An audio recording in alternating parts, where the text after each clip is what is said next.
Hey, Bastish B here for 64K and welcome to another episode of New Retro.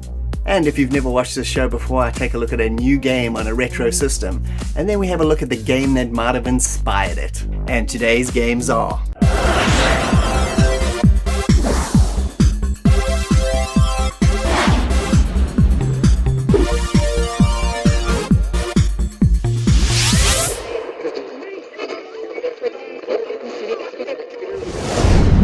So let's first take a look at the original game. Puzzle Bobble was released in the arcades in 1994 by Taito. It's a spin-off of one of their most popular games from the 1980s, Puzzle Bobble, the two-player classic platform action game. Puzzle Bobble, if you're not aware, is known as Buster Move outside of Japan for whatever reason. It was originally released on Taito's own arcade hardware in Japan, but internationally it was released on Neo Geo's MBS arcade system, and that's where I first played it. I'm honestly not even a big fan of this style of game, but I honestly remember playing this game quite often in many arcades in the early 90s. Taito took their most popular characters, Bob and Bob, and threw them into a simple but addictive bubble matching puzzle game. It's a variation on the old Tetris style gameplay, but just way better in my opinion. The object of the game is to match 3 or more same colored bubbles together to explode them all the while a random series of clusters are making their way down screen. Pop them all before they smash Bob and Bob in the head. It's that simple. Quick thinking, fast reflexes, and a knack for ricocheting bubbles off walls is all the skills you'll need. What I really loved about this game originally was how easy it was to play in the arcades. One game could get you to at least level 10 without much hassle, making it a game I always gravitated towards when the funds were getting low in your pocket. The game was very successful in the arcade, becoming Japan's second highest grossing cabinet in 1995, just behind Virtua Fighter 2, which led to an absolute slew of sequels over the next few years.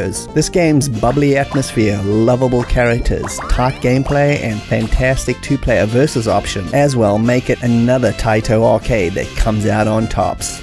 And now let's take a look at the new game. Puzzle Bobble on the C64 was released at the start of February 2022 and is a game that's been in development for a very long time. So, has it been worth the wait?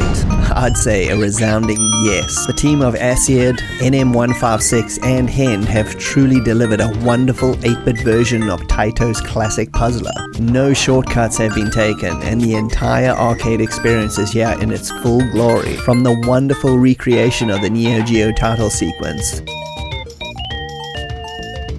the game's awesome splash screen intro, and all 32 levels of the arcade experience. The 2-player mode is also included, which is something 8-bit arcade versions usually get shafted on. The attention to detail here is excellent, and the game really feels almost exactly like its arcade big brother, although at a slightly slower pace. The graphics by Hen are extremely colorful and feel very C64-ish, while still looking like their arcade counterpart. The music is an exact rendition of the arcade's main theme, and the sound effects are absolutely spot on. Above all this, the team have included a built-in trainer menu, support for keyboard and paddle controls, and the game is available for free of course, as it's an unofficial licensed game, and works on all the modern C64 devices and original hardware. Just bear in mind it's a PAL format only game, so hopefully they'll make an update in the future for NTSC owning C64 users, because I'm sure that'll go down a storm with them. Who'd ever thought we'd be getting top quality ports of mid-90s arcade games on our beloved bread boxes in 2022? I'm not even gonna question it, as the C64 continues on 40 years after its original release.